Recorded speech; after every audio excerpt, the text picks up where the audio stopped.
Hallelujah. Praise the Lord. This song is in language Kirundi, which is a national language in Burundi, and it's basically straight from Genesis 4.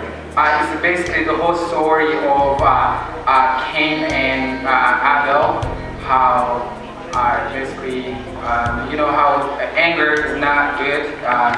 The anger led Cain to kill his brother, and God basically cursed for doing that.